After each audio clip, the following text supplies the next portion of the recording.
Hi friends, AS മീഡിയയുടെ പുതിയൊരു latest informative educational വീഡിയോയിലേക്ക് സ്വാഗതം ചെയ്യുകയാണ്.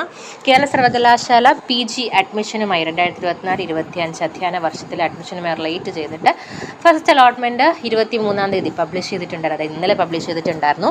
അപ്പം നമ്മൾ ഓൾറെഡി അത് ഇൻഫോം ചെയ്തതാണ് കമ്മ്യൂണിറ്റി പോസ്റ്റിലൂടെ. അപ്പം അതിൻ്റെ ബേസ് ചെയ്തുള്ള ഇൻസ്ട്രക്ഷൻസും കാര്യങ്ങളും തന്നെ വന്നിട്ടുണ്ട്. അതായത് നമ്മൾ പ്രധാനമായും ശ്രദ്ധിക്കേണ്ട കാര്യങ്ങൾ, അഡ്മിഷൻ സമയത്തുള്ള കാര്യങ്ങൾ, മെമ്മോയുടെ കാര്യങ്ങളൊക്കെ തന്നെ പറഞ്ഞിട്ടുണ്ട്. ഇൻസ്ട്രക്ഷൻസ് സൈറ്റിൽ അപ്ലോഡ് ചെയ്തിട്ടപ്പോൾ നമുക്ക് നോക്കാം.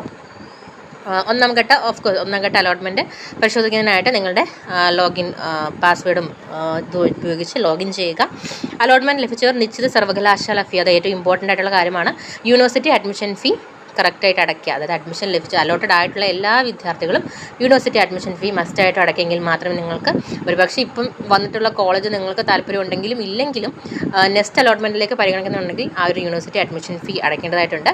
ഇനി അതിൽ വരാത്ത ആൾക്കാരാണെന്നുണ്ടെങ്കിൽ, അലോട്ട് ആവാത്തുള്ള വിദ്യാർത്ഥികളാണെന്നുണ്ടെങ്കിൽ നിലവിൽ യൂണിവേഴ്സിറ്റി അഡ്മിഷൻ ഫീ പേ ചെയ്യേണ്ട ആവശ്യമില്ല. ട്രാൻസാക്ഷൻ സക്സസ് എന്ന് രേഖപ്പെടുത്തിയിട്ടുള്ള പേയ്മെൻറ്റ് രസീതിൻ്റെ പ്രിൻ്റ് ഔട്ട് എടുത്ത് സൂക്ഷിക്കേണ്ടതാണ്.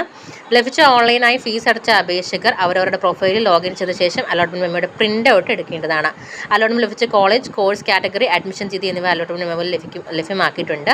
മെമ്മോയിൽ പറഞ്ഞിരിക്കുന്ന തീയതികളിൽ യോഗ്യത തെളിയിക്കുന്ന ഒറിജിനൽ സർട്ടിഫിക്കറ്റുകൾ സഹിതം കോളേജിൽ ഹാജരായി അഡ്മിഷൻ എടുക്കേണ്ടതാണ്.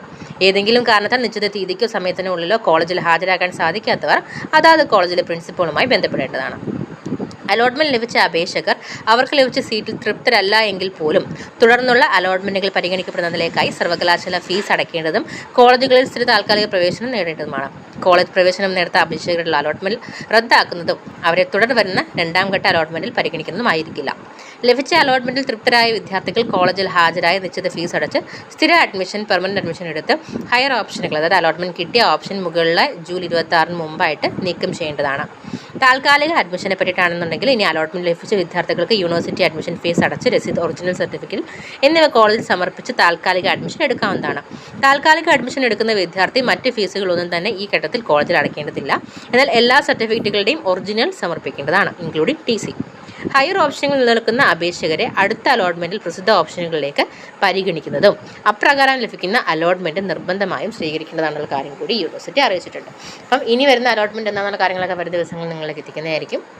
തീർച്ചയായിട്ടും അലോട്ടഡ് ആയിട്ടുള്ള വിദ്യാർത്ഥികൾ നിങ്ങൾക്ക് അറിയാമെന്നുണ്ടെങ്കിൽ തീർച്ചയായിട്ടും അവർക്ക് ഇത് ഷെയർ ചെയ്ത് കൊടുക്കുക. അലോട്ടഡ് ആവാത്ത വിദ്യാർത്ഥികൾ ടെൻഷൻ ആവത്തില്ല, നെക്സ്റ്റ് അലോട്ട്മെൻറ്റിന് വേണ്ടി വെയിറ്റ് ചെയ്യാം. അതുപോലെ ലാസ്റ്റ് ഇൻഡെക്സ് മാർക്കും കാര്യങ്ങളൊക്കെ തന്നെ അപ്ലോഡ് ആയിട്ടുണ്ട്. അപ്പോൾ അതൊക്കെ ഒന്ന് ചെക്ക് ചെയ്യുക.